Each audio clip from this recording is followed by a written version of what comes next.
गांव के पास वाली रेलवे पुलिया पर रात को सिर्फ एक ही चीज सुनाई देती है, कदमों की आवाज। वो भी तब जब वहाँ कोई होता ही नहीं। और जिसने भी ये आवाज अपने कानों से सुनी है, उसने दोबारा कभी उस रास्ते में रात को जाना पसंद नहीं किया। नमस्कार दोस्तों, मेरा नाम है लविश मेहता और आज आप अंधेरा में सुनेंगे रेलवे पुलिया की रात।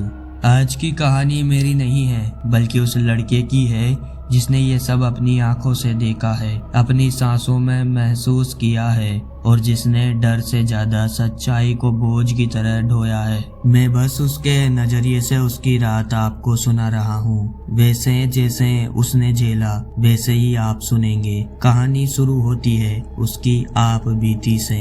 उसका नाम आदित्य था। गांव का सीधा साधा लड़का रात को दवाइयाँ लेकर अपने चाचा के घर लौट रहा था। रास्ता छोटा था लेकिन रेलवे पुलिया से होकर ही जाता था। पुलिया दोपहर में भी थोड़ा डरावना लगता है।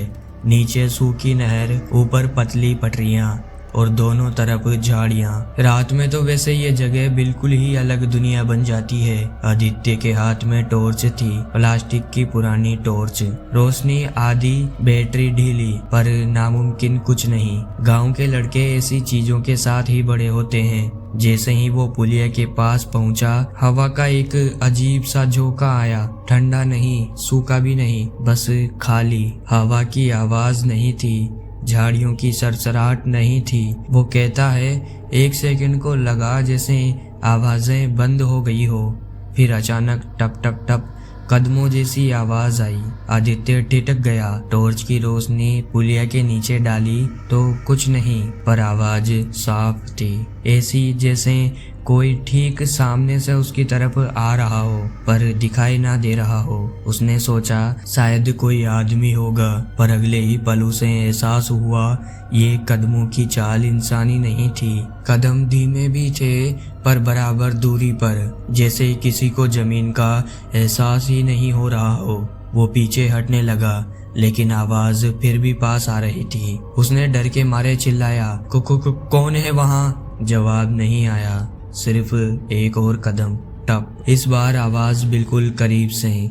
उसने टॉर्च नीचे डाली और मिट्टी में 3 गोल निशान बने हुए देखे, ताजे और गहरे, जैसे किसी भारी चीज ने अभी अभी पैर रखा हो। वो बोलता है, मैंने जिंदगी में पहली बार ऐसे पैरों का निशान देखा है, ना आदमी का न जानवर का। जैसे किसी के पैर का आकार ही पूरा नहीं था। टॉर्च कांपने लगी, उसकी रोशनी धुंधली हुई और ऊपर गई और पटरियों के बीच कुछ हरकत दिखाई दी। कोई धुंधली सी परछाई धीरे धीरे झुककर जैसे अंधेरे में सिर उठा रही हो। आदित्य की सांस रुक गई। उस परछाई का आकार इंसान जैसा नहीं था। कंधे टेढ़े, गर्दन लंबी और पैर सिर्फ 2 जगह दबाव थे, पर सामने की मिट्टी 3 जगह उभरी हुई थी। वो भागना चाहता था पर शरीर जड़ हो गया और तभी वो परछाई अचानक से अपनी जगह से गायब हो गई, एकदम से, जैसे कभी थी ही नहीं। पर गलती मत समझना, ये राहत नहीं थी, क्योंकि अगले ही पल आदित्य के बिल्कुल पीछे टप, एक कदम की आवाज। वो मुड़ा नहीं, मुड़ना उसकी हिम्मत के बाहर था। टॉर्च उसकी उंगलियों से गिरकर जमीन पर लुढ़क गई। अंधेरा चारों तरफ फैल गया और उसी अंधेरे में आदित्य को अपने कान के बेहद पास एक सांस की आवाज सुनाई दी, धीमी और ठंडी, मानो कोई उसके कंधे पर झुककर खड़ा हो। उस एक ठंडी सांस ने आदित्य को अंदर तक जमा दिया, किसी अनजान की सांस कान के इतने पास। आवाज इतनी धीमी कि ये तय करना मुश्किल था कि हवा है या कोई खड़ा है, पर एक बात साफ थी, वो अकेला नहीं था। आदित्य ने आंखें कसकर बंद कर ली। कभी कभी इंसान को लगता है कि आंखें बंद करने से डर दूर हो जाएगा, लेकिन उस पुलिया पर डर आंखों से नहीं, आंखें खोलने के बाद क्या दिखेगा उससे था। कई सेकंड सन्नाटा रहा, बस उसकी सांसें और दिल की धड़कन। फिर खर खर, जैसे कोई सूखी मिट्टी पर नाखून घसीट रहा हो। आवाज बिल्कुल पीछे से आई और फिर धीरे धीरे दाईं तरफ खिसकने लगी। ऐसा लगता था जैसे कोई दीवार को छूते हुए बगल में सरक रहा हो। आदित्य ने हिम्मत जुटाई और एक आंख जरा सी खोली। अंधेरा गाढ़ा ही था, लेकिन उस खरोंची की आवाज वो साफ सुनाई दे रही थी। उसने सोचा अगर भागना है तो बस अभी, लेकिन पैर जैसे जमीन में धंस गए थे, जैसे कोई पीछे से पकड़ रहा हो। और ठीक उसी वक्त टॉर्च जो जमीन पर गिरकर लुढ़क गई थी अचानक रुक गई। उसकी हल्की सी पीली रोशनी एक किनारे पर टिककर स्थिर हो गई और उस रोशनी में पुलिया की दीवार पर एक परछाई दिखी। परछाई पर इंसान की नहीं, कंधे तिरछे, गर्दन आगे निकली हुई और सबसे अजीब, परछाई की टांगे 2 थी, पर जमीन पर दबाव 3 बन रहे थे। 3 अलग अलग जगहों पर मिट्टी उभर रही थी, मानो कोई तीसरा पैर भी जमीन पर रख रहा हो, पर दिखाई नहीं दे रहा था। आदित्य की रीढ़ में ठंड उतर गई। वो कहता है, मुझे लगा अगर मैंने उस रात पीछे मुड़कर वो चीज देख ली होती तो शायद मैं लौट नहीं पाता। आवाज फिर आई, टप टप। इस बार कदम नहीं थे, जैसे कोई अपनी उंगलियां जमीन पर रखकर धीरे धीरे खींच रहा हो। आदित्य ने ठान लिया अब रुकना नहीं है। उसने अचानक अपनी पूरी ताकत लगाकर छलांग लगाई और पुलिया की सीढ़ी वाले हिस्से की तरफ भागा। मिट्टी ढीली थी, पैर फिसले, घुटना छिला, लेकिन वो रुका नहीं। जैसे ही वो पुलिया के बाहर निकला, आसपास की हवा आवाजों से भर गई। बगल के पेड़ में झिंगुर फिर गाने लगे, हवा वापस बहने लगी, सब कुछ सामान्य, जैसे ये सब अभी अभी पलक झपकते गायब हो गया हो। पर सबसे डरावनी बात ये नहीं थी कि आवाजें लौट आई, सबसे डरावनी बात ये थी कि आदित्य के पीछे से एक और कदम की आवाज आई, एकदम अकेला, स्पष्ट, जैसे वो चीज पुलिया के मुहाने तक उसके पीछे आई हो और वहीं रुक गई हो। आदित्य ने पीछे मुड़कर नहीं देखा, बस भागता रहा,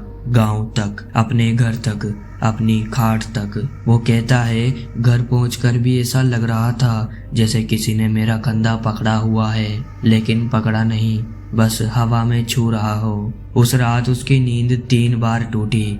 हर बार उसे लगा जैसे कोई कमरे में खड़ा है, कोई नहीं दिखा, लेकिन डर का वजन इतना था कि कमरा छोटा लगने लगा। सुबह होते ही आदित्य सीधा अपने चाचा के घर गया और चाचा ने बिना उसका चेहरा देखे ही पूछा, कल फिर रेलवे पुलिया से आया था क्या? आदित्य घबरा गया। हाँ, पर आपको कैसे पता? चाचा ने सिर्फ एक बात कही, जिसने भी रात में उस पुलिया की आवाजें सुनी है, उसके पीछे अगले दिन मिट्टी का निशान घर तक आता है। आदित्य के पैरों की तरफ नजर गई और सच में उसके जूतों पर छोटी छोटी सूखी मिट्टी की लकीरें थी, जैसे किसी ने 3 सीधी खरोंचें खींची हो। आदित्य चाचा के सामने खड़ा था।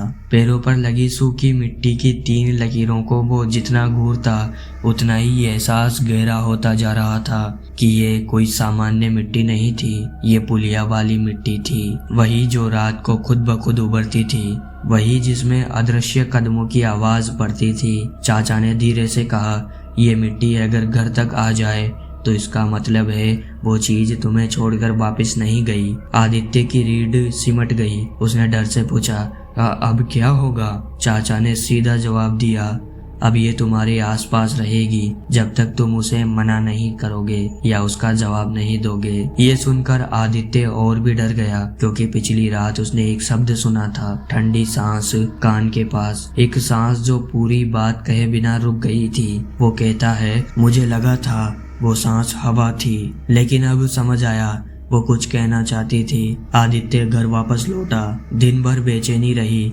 दरवाजे के पास सूखी मिट्टी का छोटा सा टुकड़ा पड़ा था, हवा से नहीं आया था, वो वहीं रखा गया था। रात होते होते डर तेज हो गया। कमरे में हवा फिर वैसी ही हो गई, खाली, भारी, जैसे आवाज सुनाई देती है पर सुनने से पहले रुक जाती है। करीब 11 बजे दरवाजे पर हल्का सा ठक, ना तेज ना डरावना, बस उतना कि ध्यान जाए। आदित्य की सांसें उखड़ने लगी।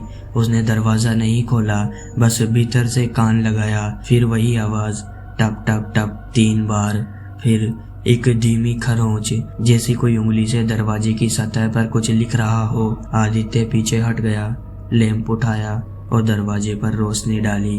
दरवाजे पर 3 खरोंचें खींची थी और उन खरोंचों के बिल्कुल नीचे मिट्टी का छोटा सा उभरा निशान। उसी पल समझ आया, यह चीज अंदर आना नहीं चाहती, ये चाहती है कि वो बाहर जाए। आदित्य ने कांपते हुए दरवाजे के पास जाकर फुसफुसाया, तुम मुझसे क्या चाहती हो? तभी दरवाजे की दूसरी तरफ से किसी भारी चीज ने जोर से धक्का मारा। आदित्य दूर जाकर गिरा। जैसे ही उसे गिरने का दर्द हुआ, उसने अपनी आंखें खोली और तभी वो क्या पाता है, वो अपने पलंग से नीचे गिर चुका था, पूरा पसीने में तरबतर। और उसे अब जाकर समझ आता है कि वो एक सपना देख रहा था। तो दोस्तों, आज की कहानी यहीं पर समाप्त होती है। मिलते हैं अगली कहानी के साथ अगली रात। अगर आपको ऐसी कहानियां सुनना पसंद है तो आप चैनल को सब्सक्राइब कर सकते हो। वीडियो पसंद आई हो तो लाइक कर सकते हो। कहानी कैसी लगी कमेंट बॉक्स में ज़रूर बताना। मिलते हैं अगली कहानी के साथ। जब तक के लिए धन्यवाद।